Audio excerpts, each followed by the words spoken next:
Hello, I'm Mike. I build the birdeat bird feeder.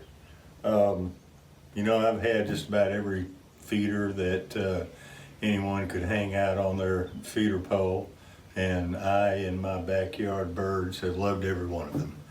What I want to do is sort of add my idea to the mix, and what I have done is sort of incorporate three features of a lot of the feeders that we love to hang out in our backyard, namely platform, tube, and covered. This is a 12-inch platform that I mill out of cedar. This is a 4-inch acrylic tube, and the height is about 4 3/4 inches, which is just perfect from anything from the chickadee to the northern cardinal. Fit in here perfectly. Even had a couple grackles fit their fat body into it. The cover, or roof if you will, is aluminum that I hand form and powder coat here in my shop. I feel pretty confident in the construction of my feeder. However, like most feeders, they're very light. My feeder weighs probably about 1.5 pounds empty, about 2 pounds with seed in it. So when the winds get really high and there's risk of that thing flying off, then bring your feeder on in. I've got a couple of well-used and well-loved feeders here. This one fell off of my feeder pole, dented the roof, but still good to go, and the birds don't care.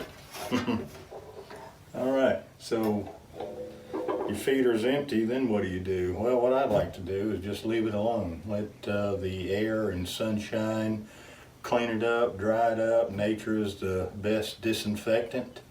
Pull the plug out. You'll notice that the fill plug is on the bottom. A little unconventional. What I wanted to do was eliminate any areas where water from rain could get in. So I put it on the bottom. By design, you can pull it off with your fingernails, but what I like to do is use a little tool. I got this old putty knife here that I keep at my feeding station. It works perfectly. And then of course the original multi-tool works even better. Slip that under there, snap it off. Get you a stick from your backyard. That's a perfect one right there. I've got this little 1/4-inch wood dowel that I put a point on that I like to use. Get up in all the crevices, knock off all the crusties, whatnot.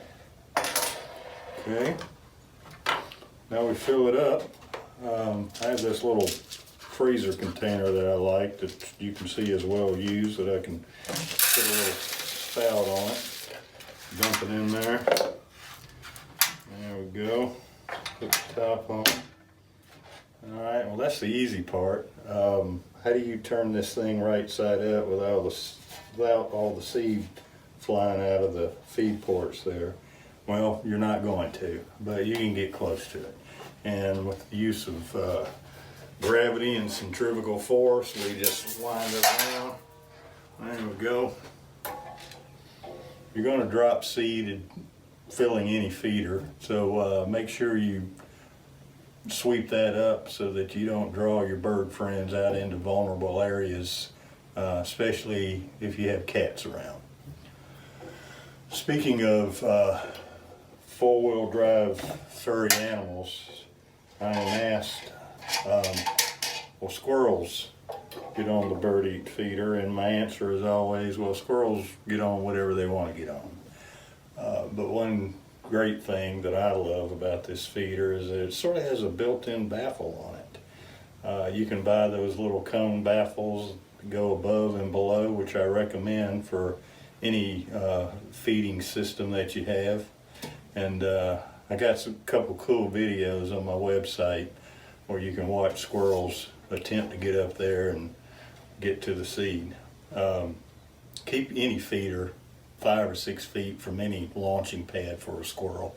That's my help on the squirrel issue. Hey, thank you for those that have purchased a birdeat bird feeder, and keep those comments and pictures coming in. I make these in a variety of colors. Give me your ideas on what I could do to make my feeder different and better. I want to show you my new birdeat soot feeder. A couple things about it. One is it is open on both ends, and also this distance between the roof and the platform is just slightly smaller than the soot cake.